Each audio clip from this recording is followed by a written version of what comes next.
നിങ്ങൾ അറിഞ്ഞോ? ചൈനയെ തോൽപ്പിച്ചുകൊണ്ട് ഇന്ത്യ മുന്നേറുകയാണ്. യുഎസിലേക്കുള്ള ഇന്ത്യയുടെ എക്സ്പോർട്ടിൽ വലിയ വർധനവ്, ചൈനയെ ഒരുപാട് കുറയുകയും ചെയ്തു.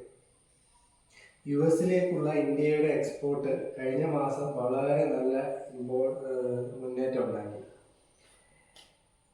വാണിജ്യ വ്യവസായ രംഗത്ത് ഇന്ത്യയുടെ സുപ്രധാന ഓപ്പോസിഷനായ ചൈനയിൽ നിന്ന് യുഎസിലേക്കുള്ള കയറ്റുമതി 34.5% കുറഞ്ഞപ്പോൾ ഇന്ത്യയിലേക്ക് 16.93% കൂടി.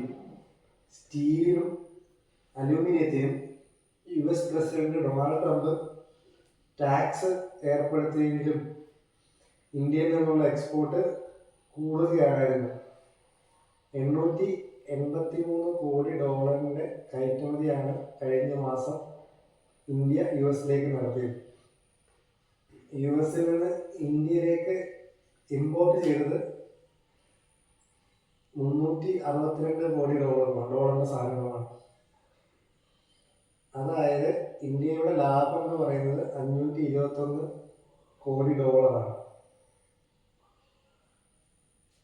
ഈ നടപ്പ് സാമ്പത്തിക വർഷം ഫിനാൻഷ്യൽ ഇയറിൽ ഏപ്രിൽ മെയിലെ കണക്ക് പ്രകാരം യുഎസിലേക്കുള്ള കയറ്റുമതി $1725 കോടി മാറി. ഇക്കാലയളവിൽ ഇങ്ങോട്ട് ഇമ്പോർട്ട് ചെയ്തത് $887 കോടി. ഇന്ത്യയുടെ ലാഭം $838 കോടി. ഇന്ത്യ യുഎസിലേക്ക് വൻതോതിൽ സ്റ്റീല്, അലുമിനിയം കയറ്റി നടത്തുന്ന രാജ്യമല്ലാത്തതിനാൽ ട്രംപ് പ്രഖ്യാപിച്ച ഇമ്പോർട്ട് ടാക്സ് നമുക്ക് വലിയ പ്രശ്നം ഉണ്ടായിട്ടില്ല. യുഎസും ചൈനയുമായുള്ള തർക്കങ്ങൾ, ബംഗ്ലാദേശിലെ രാഷ്ട്രീയ പ്രശ്നങ്ങൾ, ഇരു രാജ്യങ്ങളിലെയും അപേക്ഷിച്ച് ഇന്ത്യയിലുള്ള ഉൽപ്പന്നങ്ങളുടെ കുറഞ്ഞ ടാക്സ് എന്നിവ യുഎസിലേക്കുള്ള ഇന്ത്യയുടെ കയറ്റുമതിയുടെ വളർച്ചയ്ക്ക് കരുത്തായിട്ടുണ്ട്. ഭാവിയിലും യുഎസിലേക്കും യൂറോപ്പിലേക്കുള്ള ഇന്ത്യയുടെ കയറ്റുമതി കൂടുതൽ ഉയരാനാണ് സാധ്യത.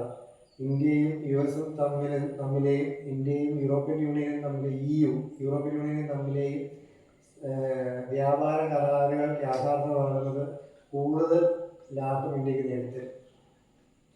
ഇന്ത്യയും യൂറോപ്യൻ യൂണിയനുമായിട്ടുള്ള എഗ്രിമെന്റ് ഈ വർഷം അവസാനത്തോടെ യാഥാർത്ഥ്യമാകുമെന്ന് പ്രധാനമന്ത്രി നരേന്ദ്രമോദി വ്യക്തമാക്കിയിരുന്നു.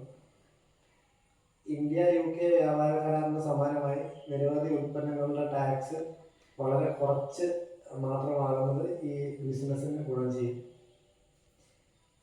പക്ഷെ കഴിഞ്ഞ 5 വർഷത്തിലെ ഏറ്റവും വലിയ നഷ്ടമാണ് ചൈന നേരിട്ടുകൊണ്ടിരിക്കുന്നത്. യുഎസിൽ നിന്ന് ഇറക്കുമതി 18% കുറഞ്ഞിട്ടുമുണ്ട്. യുഎസുമായി ചൈനയുടെ ലാഭം കുറഞ്ഞ് $1800 കോടി.